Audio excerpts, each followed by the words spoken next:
Hi అండి. Welcome back to Aswi cooks. ఈరోజు వీడియోలో ఆలు కుర్మా లేదా బంగాళదుంప కుర్మాని ఏ విధంగా తయారు చేయాలో చూద్దామండి. అప్పటికప్పుడు పచ్చి మసాలా తయారు చేసి ఈ కూరను చేసామంటే అచ్చం బంతి భోజనాల్లో వడ్డించే కూరలాగే చాలా రుచిగా ఉంటుందండి. ఇప్పుడు దీన్ని ఎలా తయారు చేయాలో చూద్దాము.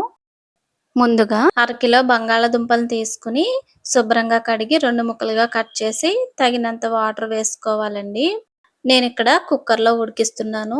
వీటిని కుక్కర్‌లో కాకుండా గిన్నెలోనైనా సరే వాటర్ వేసి ఉడికించుకోవచ్చండి. ఇప్పుడు కుక్కర్ బెల్ట్ పెట్టేసి విజిల్ పెట్టి ఒక విజిల్ వచ్చేంత వరకు మీడియం ఫ్లేమ్‌లో ఉడికించుకోవాలి.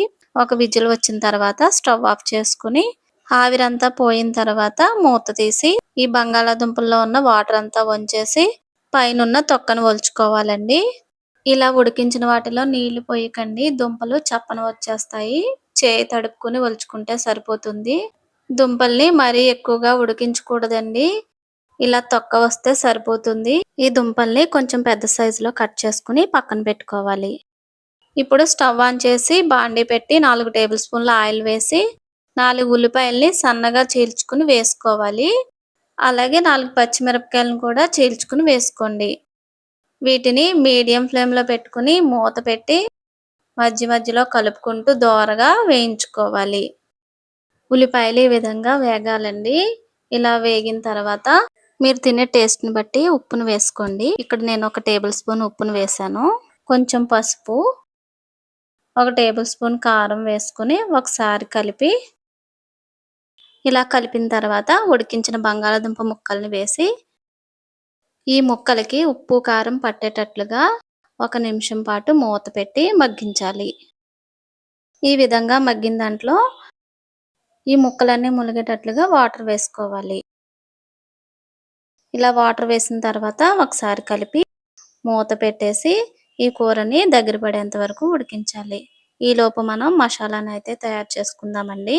ఈ మసాలా కోసం మిక్సీ జార్ తీసుకుని 1 చెంచా ధనియాలు, 1/2 చెంచా జీలకర్ర, 1/2 చెంచా గసగసాలు, యాలక్కాయ 1 వేసుకోండి.